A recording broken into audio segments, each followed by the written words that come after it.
नमस्कार विद्यार्थियों।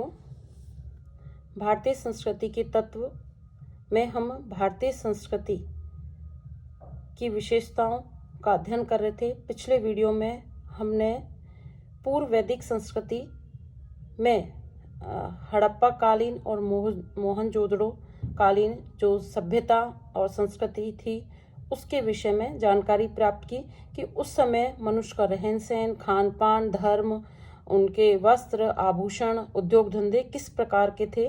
इस विषय में हमने पिछले वीडियो में विस्तृत जानकारी प्राप्त की। आज हम सिंधु घाटी सभ्यता का लोप या उसका विनाश कैसे हो गया, सिंधु घाटी सभ्यता का दूसरी जो सभ्यता संस्कृति थी उनसे कैसे संबंध थे और वर्तमान में उस सभ्यता का क्या प्रभाव है, इस विषय में जानकारी प्राप्त करेंगे। तो सबसे पहले हम बात करते हैं कि सिंधु सभ्यता का लोप या विनाश कैसे हुआ।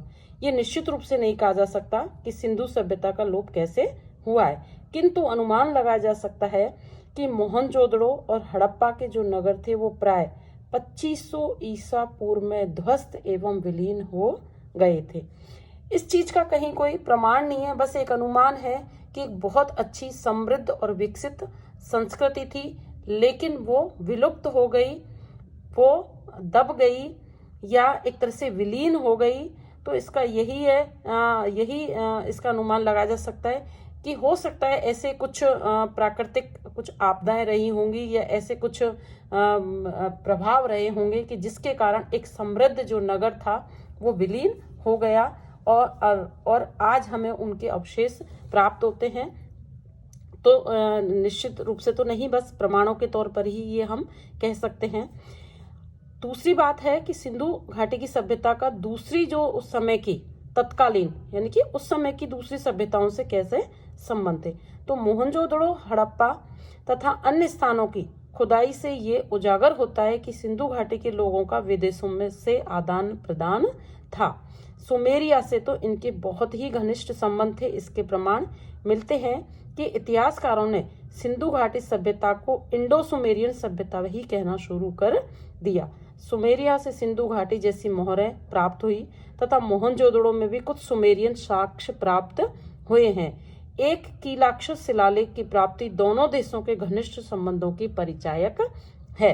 देखिए यहाँ पर ये इस चीज के प्रमाण मिल चुके हैं कि सिंधु सभ्यता का सुमेरियन जो देश था उससे बहुत अच्छे उनके घनिष्ठ संबंध थे और इनके प्रमाण भी मिल चुके हैं। उस तरह की ईंटें, बर्तन, लेखन शैली, कुम्हार का चाक आदि कुछ सामग्री सुमेरिया पर मोहनजोदड़ो के संबंधों की पुष्टि करती है। अतः निर्विवाद रूप से सुमेरिया के जो लोग थे वो व्यापार के लिए आते थे। एक विद्वान ने स्टेन है जिनका नाम, उन्होंने खोज की और मेसोपोटामिया के साथ व्यापार स्थल मार्ग द्वारा होता था। ये लिखा है, सिंधु से बलूचिस्तान व ईरान होती हुई एक सड़क मेसोपोटामिया तक जाती थी। लोयल में एक बंदरगाह के अवशेष से यह मालूम होता है कि जल मार्ग से भी नावों द्वारा यातायात होता था, किंतु ये सब बातें सिंधु सभ्यता पर बहुत गहरे सांस्कृतिक प्रभावों की द्योतक नहीं है। यदि हम आयात निर्यात की बात करें तो भारत में आयात कम होता था और निर्यात अधिक। इसके अलावा सुमेरिया की सभ्यता पर भारतीय प्रभाव के अधिक प्रमाण मिलते हैं। और हम बात करते हैं सिंधु घाटी के लोगों का संबंध मिस्र से भी था, दूसरे देश मिस्र से भी था, यद्यपि ये संबंध इतना घनिष्ठ नहीं था जितना सुमेरिया के साथ थे।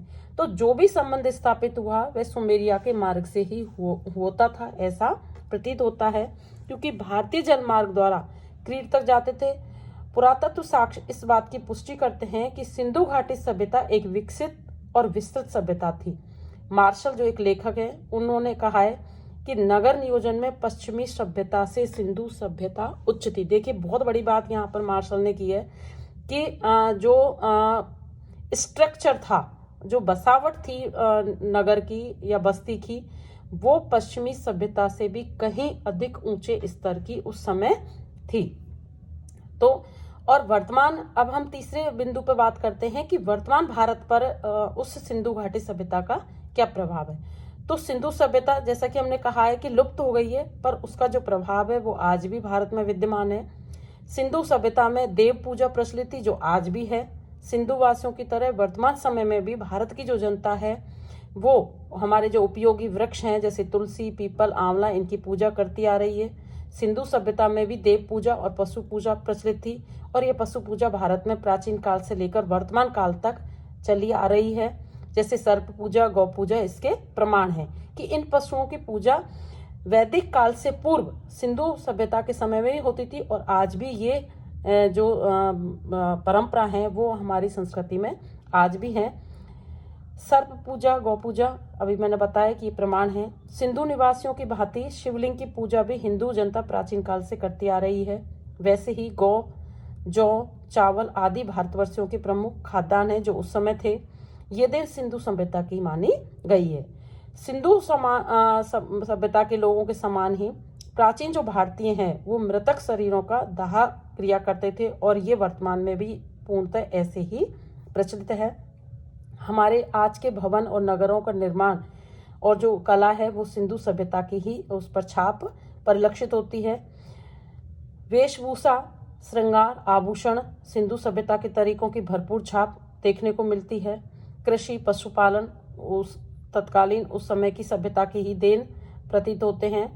एक लेखक है रामेश्वर गुप्ता, उनका एक कथन है कि सिंधु सभ्यता आज के लगभग 6-7 हजार वर्ष पूर्व इस सृष्टि के रंगमंच पर आकर मिस्र व बेबीलोन सभ्यता की भांति कुछ क्षणों तक नटी का सा अपना नृत्य करके विलीन हो गई है। देखिए इस लेखक ने क्या कहा है रामेश्वर गुप्ता ने, कि सिंधु सभ्यता ऐसी थी जैसे एक नटी अनेकों आभूषणों से सुसज्जित होकर एक नृत्य करती है और कुछ समय के बाद वो विलुप्त हो जाती है। यहाँ पर कहने का तात्पर्य है कि जो सभ्यता थी, संस्कृति थी, वो बहुत ही विकसित और समृद्ध थी, और अचानक से ही वह विलीन हो जाती है, विलुप्त हो जाती है, किंतु उसका जो प्रभाव है वो भारतवर्ष में आज भी विद्यमान है।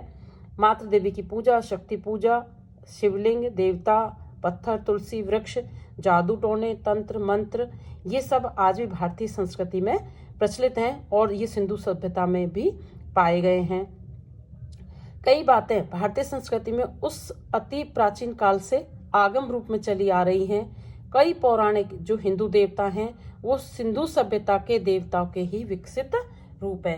तो ये यहाँ पर स्पष्ट हो जाता है कि भारतीय सभ्यता और संस्कृति पर सिंधु कालीन सभ्यता और संस्कृति का जो प्रभाव है वो प्राचीन काल से लेकर आज तक विद्यमान है, और वैसे ही हमारे यहाँ देवी पूजा, पशु पक्षी आदि की पूजा की जाती है, और विभिन्न परंपराओं का निर्वाह जो है वो उसी रूप में किया जा रहा है।